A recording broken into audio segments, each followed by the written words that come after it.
Hello, Scream Demons. I am Casey. I am one of your creepy co hosts of the Screams from the Basement podcast.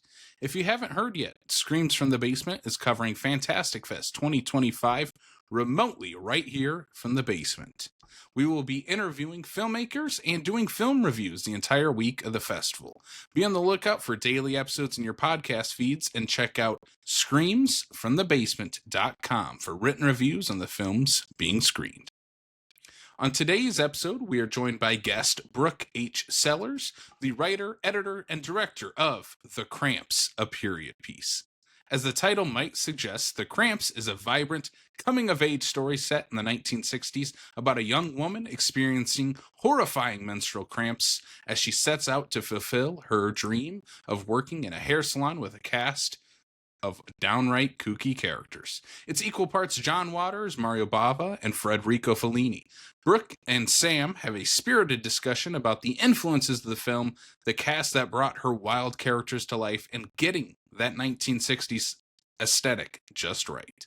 So, without further ado, here's Sam from Screams from the Basement and his conversation with writer-director Brooke Cellars and The Cramps, a period piece. Enjoy. Hi, Brooke. I'm Sam with Screams from the Basement. Thanks for sitting down for the show to talk about The Cramps, a period piece. How like The Cramps, a period piece? It's more than just like a clever and cheeky title. You've made this a '60s period piece, like it's dripping with that '60s aesthetic. How did you go about creating that world through the set design, the score, even the performances and editing feel very much from that era? That was all very intentional. From so we before this we made a short film called Violet Butterfield Makeup Artist for the Dead, which is on a smaller scale. I created this world with I wanted the set design to feel like a stage production as like how they kind of did back in the '60s, and like even like the performance performing like towards as if there's an audience or something like that.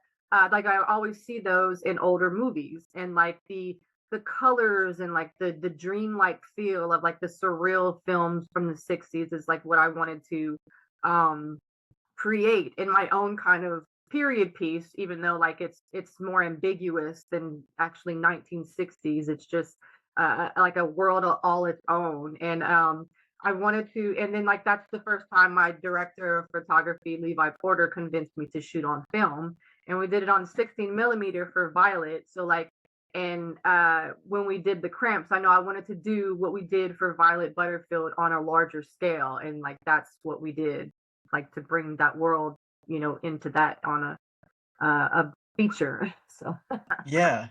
Yeah, it's such a like it's a unique film. In the press notes, I know it said John Waters meets Mario Bava, and like that's such a perfect example of it because it's hallucinatory. It's a coming of age story. How did the story itself come to you? How did that germ of an idea turn into this? well, all of this is like it's my true story of having endometriosis for almost all of my life. And it was like a creature taking over my body. And like I couldn't really live for over 20 years because I was in pain all the time. And it was like this monster inside of me that nobody could see, like not even the doctors or anything. And I was always ashamed to talk about periods because like it's just like that's how it is in the world. Like even in my family, having a mother and a sister, I couldn't talk about it with them because it was just a shameful subject. So like I lived with most of my life, just in pain and having this monster take over me. By the time like I started getting to make movies, I knew like this is a story that was important to me and like my real life horror story that I wanted to tell, like along with how my family life was, the endometriosis monster, and like other things that happened in my experience being a woman. So Yeah. And what was it, where did that idea merge with the idea of setting it in, like, the beauty world with the salon and the pageant at the end?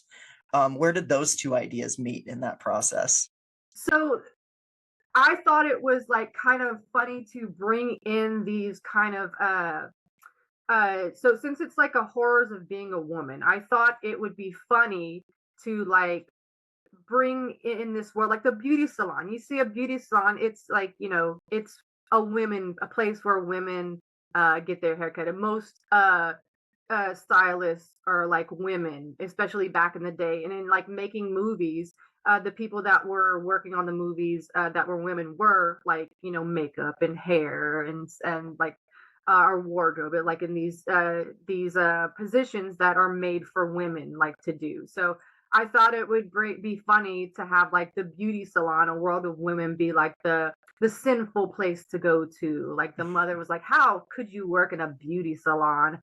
That's so crazy!" Like it is ridiculous. Like it's just how I kind of saw like what I wanted to do, and my family was like, "That's crazy." Like it, I was like, "Well, it would have been anything. It could have been anything that I wanted to do that they would have said was crazy." So like that's how I kind of brought the beauty salon and the fat and like the hair show and everything to like and to that extent of like the craziness about being a woman and in the film industry as well. Yeah. Yeah, there's also this like this wonderful queer aspect to everything. I love the ladies that work in the salon, particularly Laverne, played by Martini Bear, just kind of steals the show for me. What was it like finding that cast and working with them and finding those characters? So I worked with Martini at like I taught a film class at a performance arts center, and he worked there too. And so we met each other while I was writing the script for my short Violet Butterfield. And while like I met him, and like in the middle of that, I wrote a character for him in my script before I even asked him to be in Violet Butterfield. And so like after working with him and just like he's just such a character in his own, just like you don't even really have to do like create the character, he's already there. And that's why I think people should put more drag queens in movies, because like they do the work for you. They already have the characteristics, the personality, and like you just have to write for them. So like when I went to the Cramps, I was writing the Cramps, I was like, that's Laverne, like that's Martini, like it's him. It was so easy. And like Holiday and Teddy, played by Wicken and Michelle, I've worked with them before, so I wrote those parts. And the rest we auditioned for the rest of the cast. Yeah. What was it like creating that rivalry between the two salons too? Because I found that so funny that there's just these rival salons that are across the street from each other and they're equally catty and they just yeah, I love that. I love writing stupid shit. Like it's it's so stupid. I love it. And like I like these beauty salons, and they're all like they're fighting over the most ridiculous things, and like it's like I got that inspiration from like John Waters' Female Trouble, how ridiculous things are, and like Hairspray, Yeah. and just like those characters like fighting over nothing, like and making it a big deal, and they're so extravagant and like uh they're the best in the world at what they do, and like they're barely doing anything. And the funny thing is Laverne's not even doing anything and they're not even doing anything, but they're still fighting like Yeah. So with the hairspray influence, like that's very clear in this movie. The John Waters, that 60s aesthetic. What other movies inspired you in the making of this and the creation? I really wanted to bring Fellini's films, because I really those really speak to me to way they're like very dreamlike and intentional with like the production design, the costumes, the characters, how they like all kind of dance together, and like there's choreography in the blocking, and just like everything is just so like detailed, and they like everything works together. And like I love that about his films, and they're like colorful and like honest. Like it just I definitely Armacore and what's the one, Juliet and the Spirits, that one was very inspirational with that with the Cramps, and also for horror wise, Mario Bava's films, like they're very like giallo, macabre, and like the Mhm. colors are so like bold, bright but dark. That's what I could describe the colors, like bright but dark colors. It's just I love that so much. So different from like movies today, which I Yeah. still love, but like in a different way. Yeah, yeah, there's just a different aesthetic to those back then. That's amazing. I so with the Fantastic Fest premiere coming and people are going to watch the Cramps, like what do you hope people take away from this movie when they watch this? As I hope they connect with it, like however they hopefully they'll connect with it, like the the message wise and everything. And like I want to tell people like it's okay to speak about things. It's okay to be whoever they are. It's okay. Like nothing should be suppressed because like we're all suffering in silence and afraid to say things. And I want this to be one of those movies to tell you like it's okay to say whatever the hell you want, and especially if you're suffering. And also, I just want them to watch it. And Yeah, I want them to want to watch it again and again and again and quote it and dress up in the costumes. And like, that would just be so cool. Like, yeah, I'm absolutely. nerd out over that. Yeah. Well, I speaking of some, I've watched the screener twice.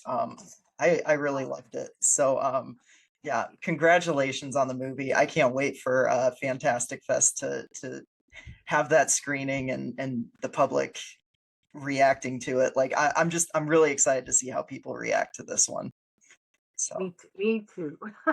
I can't wait. I'm so Well, thank you so much, Brooke. I think that's probably my time, but I appreciate you sitting down with Screams from the Basement and having this conversation with me. for sure. I appreciate it. Thank you so much, Sam.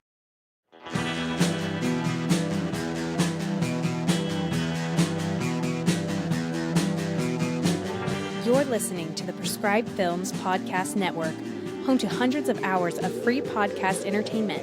The shows on this network all have a common goal: providing you with the best discussions about movies and other forms of entertainment media. The PFPN hopes to fill your earholes with audio joy. Visit our website with links to all the other amazing shows at www.thepfpn.com. Thanks for listening.